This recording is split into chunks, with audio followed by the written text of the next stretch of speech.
All right, I want to talk a little bit about day trading versus swing trading, and I hear right now all the time, and very often from those who really don't have a good plan or process to look at the market. First, I want to look at just the real-time hours of the S&P today. All right, so that is the area from 6:30 here on the West Coast to um, and that's where we opened and to where we're trading right now, which is right here um, on the current price at 23.70 and a quarter.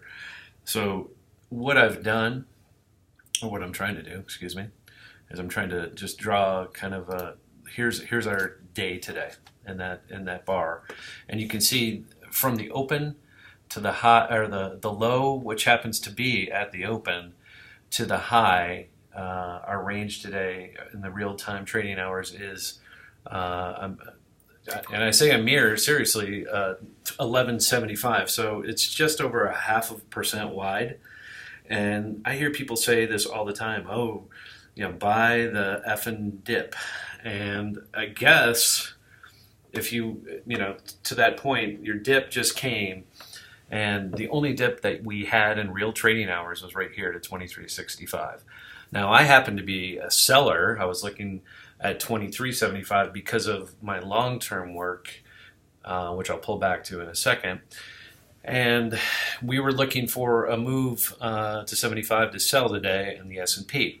So I ask you, as a buy, BTFD, buy the freaking dip, as people like to say. The only dip that came was overnight. So if you were short, from the close, it came back here to 23.53. If you bought overnight, there was your dip for sure. It came back to the point of control for the day, and this is just looking at a day, and rallied. So it rallied 21 points. But from there, the actual open to close, or open to where we're trading right now, we've only traded 11 and a half points. And the move was straight up. It went right from 63.50 up to 75, 11.75. Okay, that happened in less than an hour, and 7:30 was the high. So this is why the IB is so important, because we never broke out above 75 since that point. Now, matter of fact, I would argue that if you haven't sold, the next rally up here to 72 to 75 can be sold again with a stop over 77 if you're a day trader. Now, if you're a swing trader, you're going, oh, there was a reason why we liked that 75 zone. So here it is. The point of control for the last month still on the S&P is back here at 23.68. Okay, so that's the bigger number. That's where we just took off from. It was in balance yesterday as we closed. Which way were we going to go?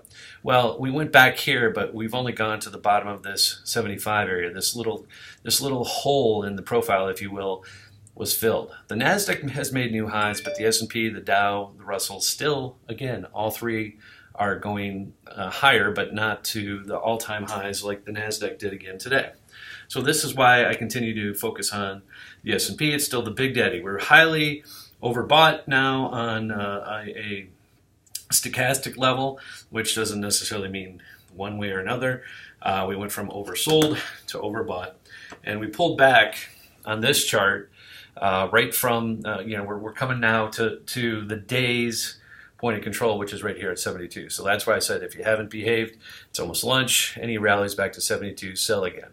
So if you pull back to the last couple weeks, which I want to do also, just to show kind of bigger pictures, you can see again the number.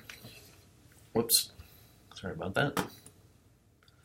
So this is just looking at the last 2 weeks of trade. Again, the point of control is that same number right around 23.54. So it's interesting. And then if you look for the year, which I'm also going to do, if we look at the 1 year charts for the S&P going back to the first of the year,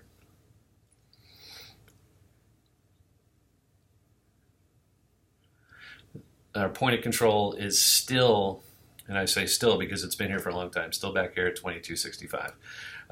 So this is kind of interesting in that we're spending a lot of time, especially in the S&P, where we're not making new highs.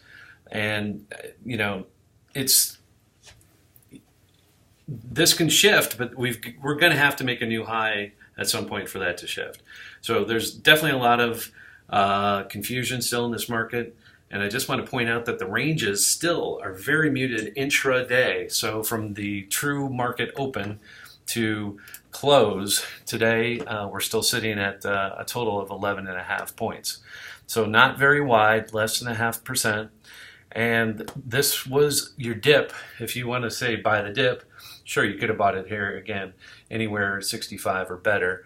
And I think, matter of fact, 65 was a low. So again, we've stayed within the IB for the day.